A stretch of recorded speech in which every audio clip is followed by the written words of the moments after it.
নমস্কার, social Times 20 পর্দায় তোমাদের স্বাগতম। তো বন্ধুরা, আজকে ছোট্ট একটা আপডেট তোমাদের দিতে এসেছি।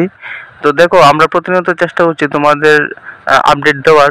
যেসব জেআইবিটি গ্রুপ ডি যে পরীক্ষার্থীরা রয়েছে, যারা চাকরি প্রত্যাশীরা রয়েছে দীর্ঘদিন যাবৎ, আজ প্রায় 4 বছরের উপর হয়ে যাচ্ছে, তো তাদের জন্য আমরা প্রতিনিয়ত কিন্তু আপডেট নিয়ে আসার চেষ্টা করছি। তো ছোট্ট একটা আপডেট, তোমরা প্রথমে আগে দেখে নাও আপডেটটি। Keep our finger crossed. Very shortly.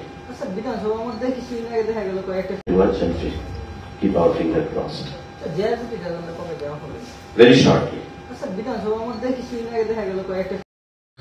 আজ 18 জুন 2024, আজ একটা প্রেস মিটিং চলাকালীন কিন্তু একজন সাংবাদিক মাননীয় সুশান্ত চৌধুরীকে কিন্তু এই প্রশ্নটি করেছিল যে জেআইবিটি গ্রুপ ডির রেজাল্টটা কবে নাগাদ দিতে পারে। তখন তিনি বলেছেন যে ভেরি শর্টলি। তো বন্ধুরা, ভেরি শর্টলি বলতে আমরা এটাই বুঝতে পারি যে খুব অল্প সময়ের মধ্যে কিন্তু এটা দিতে চলেছে। আর অল্প সময় বলতে যেহেতু জুন মাসে আরও প্রায় 12 দিনের মতো সময় রয়েছে, তো আমরা ভেবে নিতে পারি যে 12 দিনের মধ্যে কিন্তু একটা গুড রেজাল্ট আসতে পারে। তো বন্ধুরা দেখো, আমরা আজ থেকে প্রায় 2 মাস আগে কিন্তু একটা আপডেট দিয়েছিলাম যে লোকসভার রেজাল্টের পরে যে 10 জুন থেকে 20 জুন এই সময়টার মধ্যে কিন্তু জেআইবিটি গ্রুপ ডি রেজাল্টটা দিতে পারে, এরকমটা কিন্তু একটা আপডেট আমাদের কাছে মানে এসেছিল। এটা সোর্স থেকে আমরা এই আপডেটটা পেয়েছিলাম। তো দেখো, এই সময়টি কিন্তু সবচেয়ে কুশল টাইম চলছে বর্তমানে, তোমরা দেখছো। এর আগেও আমরা বলেছিলাম এমসিসির আগে কিন্তু মানে এমসিসি ওঠার আগে কিন্তু কোনো রেজাল্ট পাবলিশ হবে না, ঠিক সেরকম কিন্তু হয়েছিল। তো দেখো, অনেকেই কিন্তু কমেন্টস করো যে আপনারা কি আপডেট দেন, আপনাদের আপডেট মিলে না কেন।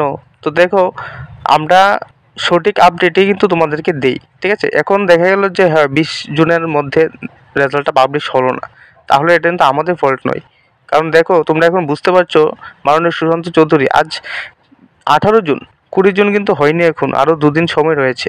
তো এর মাঝে এই নিউজটি কিন্তু উনি দিয়েছেন যে ভেরি শর্টলি, ঠিক আছে। তো এর মানে এই সময়টার মধ্যে উনি দিতে পারে। তো আমাদের যে সোর্স থেকে যে খবরটা এসেছিল, তাহলে এটাই সঠিক হয়েছে, ঠিক আছে। এখন 5 দিন 7 দিন এদিক সেদিক হতেই পারে, কিন্তু 2 মাস আগে মানে প্রায় 60 দিন আগে আমি এই আপডেটটি দিয়েছিলাম। তো এটা অবশ্যই অনেকটা কাছে ধরে হয়েছে। তো অনেকেই কিন্তু কমেন্টস করে যে আপনারা ভুল আপডেট দেন, অনেক কিছু বল। তো যারা আমাদের চ্যানেলটিকে ফলো করো, তো তারা অবশ্যই বুঝবে যে আমরা সঠিক আপডেট দেই। তো যারা এই চ্যানেলটিকে সাপোর্ট করো, অসংখ্য অসংখ্য ধন্যবাদ তাদেরকে। এবং যারা চ্যানেলের প্রতি এখনও বিশ্বাস হয়নি, তাদেরকে বলবো যে অবশ্যই তোমরা ভিডিও দেখো, এবং আমাদের চ্যানেলের ভিডিও নয়, অন্যান্য ইউটিউব চ্যানেলের ভিডিও তোমরা দেখো। তারপর সব ভিডিও দেখার পর তোমরা নিজের একটা জাজমেন্ট করবে, ঠিক আছে। আমি যদি একজন সাধারণ স্টুডেন্ট হয়ে বা একজন সাধারণ ব্যক্তি হয়ে যদি ভাবি, তাহলে আমি কি করতাম?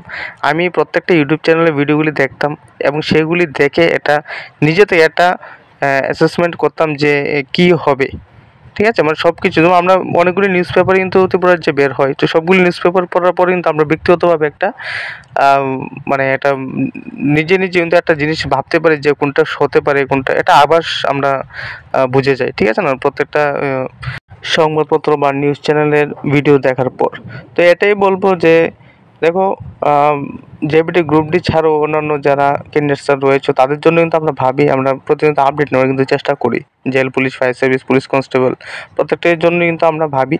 তো যদি সোর্স থেকে আমরা খবর পাই, অবশ্যই আপনাদের জানিয়ে দিই, ছোটো হোক বড় হোক, আমরা জানানোর চেষ্টা রাখছি তোমাদের কাছে, ঠিক আছে।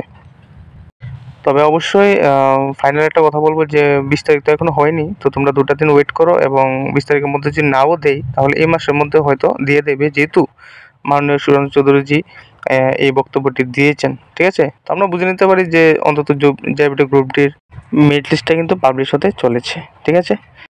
এবং অবশ্যই তোমাদের মতামত কমেন্টস করে জানাবে।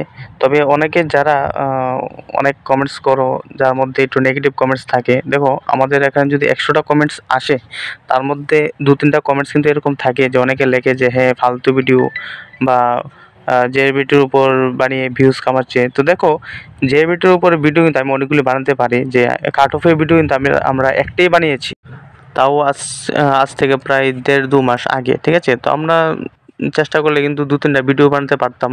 এবং তাছাড়াও অন্যান্য যে টিপিএসসি বা অন্যান্য যে এক্সামগুলি রয়েছে ওইগুলিরও কিন্তু কাট অফ ভিডিও আমরা বানাতে পারি, ঠিক আছে। কিন্তু ব্যক্তিগতভাবে ওইগুলির এখন আমার কাছে কোনো আপডেট নেই যে কাট অফটা কত যেতে পারে, যার জন্য কিন্তু আমি ভিডিও তৈরি করিনি, ঠিক আছে।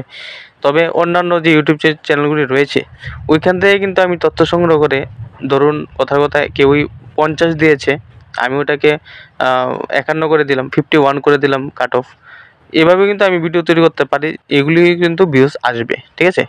কিন্তু না, আমাদের কথা হলো আমরা যেটা সম্ভব সেটাই ভিডিও তৈরি করি, এবং ছোটোখাটো যদি কোনো সোর্সও পাই সেটা কিন্তু তোমাদের সঙ্গে শেয়ার করার চেষ্টা করি, জাস্ট তোমাদের মোটিভেট করার জন্য, বা তোমরা যেটা চিন্তিত থাকো তোমাদের প্যানিক থেকে একটু রিল্যাক্স দেওয়ার জন্য, ঠিক আছে।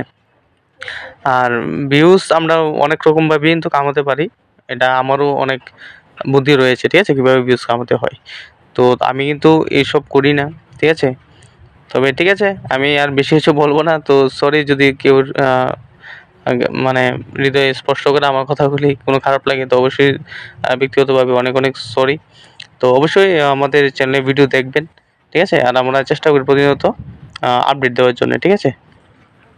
তো অবশ্যই যারা প্রথমবারের মতো চ্যানেলটি ভিজিট করছে সাবস্ক্রাইব করে পাশে থাকবে নিত্য নতুন আপডেট পাওয়ার জন্য, এবং সম্পূর্ণ ভিডিওটি দেখার জন্য অসংখ্য ধন্যবাদ। লাইক শেয়ার কমেন্টস করতে ভুলবে না। Thank you.